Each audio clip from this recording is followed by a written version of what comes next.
नमस्कार दोस्तों। जैसा कि हम प्राचीन भारत के पहले भाग में मानव विकास से लेकर सभ्यता विकास तक की कहानी जान चुके हैं, आज हम प्राचीन भारत की भाषा और लिपि के विकास के बारे में जानेंगे। संस्कृत भाषा और ब्रह्म लिपि। संस्कृत विश्व की सबसे प्राचीन भाषा है तथा समस्त भारतीय भाषाओं की जननी है। संस्कृत का शाब्दिक अर्थ है परिपूर्ण भाषा। संस्कृत से पहले दुनिया छोटी छोटी टूटी फूटी बोली में बटी थी, जिनका कोई व्याकरण नहीं था और जिनका कोई भाषा कोश भी नहीं था। कुछ बोलियों ने संस्कृत को देखकर खुद को विकसित किया और वे भी एक भाषा बन गई। ब्राह्मी और देवनागरी लिपि। भाषा को लिपियों में लिखने का प्रचलन भारत में ही शुरू हुआ। भारत से इसे सुमेरियन, बेबीलोनियन और यूनानी लोगों ने सीखा। प्राचीन काल में ब्राह्मी और देवनागरी लिपि का प्रचलन था। ब्राह्मी और देवनागरी लिपियों से ही दुनिया भर की अन्य लिपियों का जन्म हुआ। ब्राह्मी लिपि एक प्राचीन लिपि है जिससे कई एशियाई लिपियों का विकास हुआ है। महान सम्राट अशोक ने ब्रह्म लिपि को धर्म लिपि भी कहा है।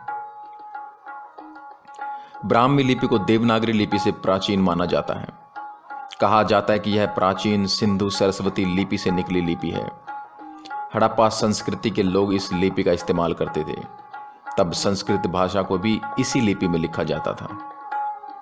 शोधकर्ताओं के अनुसार देवनागरी, बांग्ला, उड़िया, गुजराती, गुरुमुखी, मलयालम, सिंहल, कन्नड़, तेलुगु, तिब्बती, रंजना, प्रचलित नेपाल, भुंजीमोल, कोरियाली, बर्मली, लाओ, खमेर, जावानीज, खुदाबादी लिपि, यूनानी लिपि आदि सभी लिपियों की जननी है ब्रह्म लिपि। कहते हैं कि चीनी लिपि 5000 वर्ष से ज्यादा पुरानी है।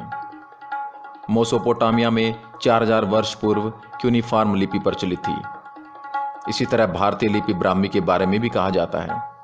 जैन पौराणिक कथाओं में वर्णन है कि सभ्यताओं को मानवता तक लाने वाले तीर्थकार ऋषभदेव की एक बेटी थी जिसका नाम ब्राह्मी था और कहा जाता कि उसी ने लेखन की खोज की। यही कारण है कि उसे ज्ञान की देवी सरस्वती के साथ जोड़ते हैं। हिंदू धर्म में सरस्वती को शारदा भी कहा जाता है, जो ब्राह्मी से अद्भुत उस लिपि से संबंधित है जो करीब 1500 वर्ष से अधिक पुरानी है। केरल के एर्नाकुलम जिले में कलादी के समीप कोटानम थोडू के आसपास के इलाकों से मिली कुछ कलात्मक वस्तुओं पर ब्रह्मलिपि खुदी हुई पाई गई है, जो नवपाषाण कालीन है। यह खोज इलाके में महापाषाण और नवपाषाण संस्कृति के अस्तित्व पर प्रकाश डालती है। पृथ्वी से बनी इन वस्तुओं का अध्ययन विश्वविद्यालय अनुदान आयोग के वैज्ञानिकों और केरल विश्वविद्यालय के इतिहास विभाग के पुरातत्वविद डॉक्टर पी राजेंद्रन द्वारा किया गया है। ये वस्तुएं एर्नाकुलम जिले में मोक्कालादी के अदेंद अली के संग्रह का हिस्सा हैं। राजेंद्रन ने बताया कि मैंने कुलादी में कोट्टायन के आसपास से अली द्वारा संग्रहित कलात्मक वस्तुओं के विशाल भंडार का अध्ययन किया है। इन वस्तुओं में नवपाषाण कालीन और महापाषाण कालीन से संबंधित वस्तुएं हैं। उन्होंने बताया कि नवपाषाण कालीन कुल्हाड़ियों का अध्ययन करने के बाद पाया गया कि ऐसी 18 कुल्हाड़ियों में से 3 पर गुदी हुई लिपि ब्रह्म लिपि है। अगले वीडियो में जानिए प्राचीन भारत का तीसरा रहस्य। आशा करता हूं यह वीडियो आपको पसंद आई होगी। आप इस वीडियो को लाइक करें, शेयर करें और हमारे चैनल को सब्सक्राइब करें। जय हिंद, जय भारत।